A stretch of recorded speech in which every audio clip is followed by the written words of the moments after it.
सही सलामत भारत लौट आते हैं। अगले ही दिन वो नई दिल्ली में एक बड़े सेमिकॉन समिट में मंच पर आते हैं। वो प्रधानमंत्री जो हमेशा अपने भाषणों में ऊर्जा और आत्मविश्वास से भरे होते हैं, उस दिन उनके चेहरे पर एक अजीब सी संजीदगी थी। मंच पर आते ही जब लोग उनके स्वागत में तालियां बजा रहे थे, तो मोदी जी ने एक ऐसी बात कही जिसने सबको हैरत में डाल दिया। उन्होंने कहा, मैं कल रात ही जापान और चीन के इस दौरे से वापस लौटा हूं। मैं गया था इसलिए आप तालियां बजा रहे हैं, या मैं वापस आ गया हूं इसलिए आप तालियां बजा रहे हैं। सोचिए इस लाइन के बारे में। एक देश का प्रधानमंत्री भरी सभा में अपने लोगों से पूछ रहा है कि मैं वापस जिंदा लौट आया हूं, क्या इसलिए तालियां बज रही हैं? मोदी जी कभी भी अपने शब्दों का इस्तेमाल ऐसे ही हवा में नहीं करते। उनके एक एक शब्द के पीछे एक गहरा संदेश होता है। ये कोई मजाक नहीं था, ये एक मैसेज था उन ताकतों को जो वॉशिंगटन और दुनिया के बाकी हिस्सों में बैठकर देख रही थी।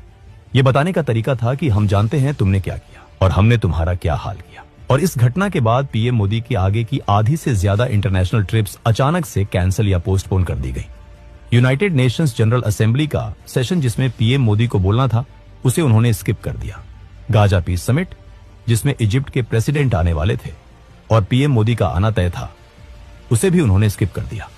आसियान समिट जो कुआलालंपुर में होने वाला था, वहां भी पीएम मोदी नहीं गए, उनकी जगह दूसरे डेलीगेट्स को भेजा गया।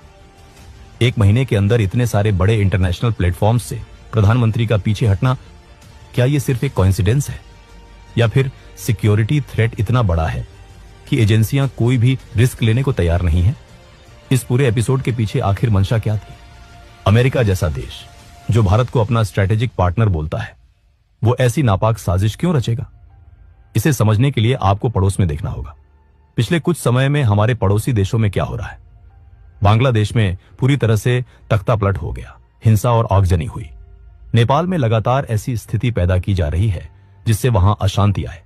श्रीलंका का तो इकोनॉमिक और पॉलिटिकल हाल दुनिया ने देखा ही है। ये सब अचानक नहीं हो रहा। भारत के आसपास के देशों को डिस्टेबलाइज करके एक इनविजिबल फोर्स भारत के इर्द गिर्द एक रिंग ऑफ फायर बना रही है।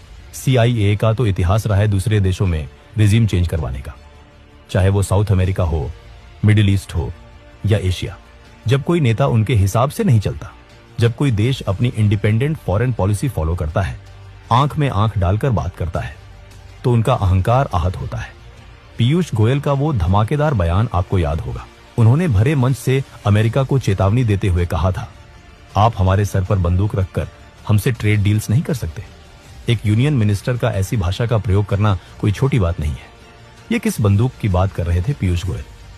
क्या वो उसी बंदूक की बात कर रहे थे जो CIA ने 1 सितंबर को प्रधानमंत्री मोदी पर तानने की कोशिश की थी? क्या ये एक मैसेज था कि भारत अब किसी दबाव में आकर अपने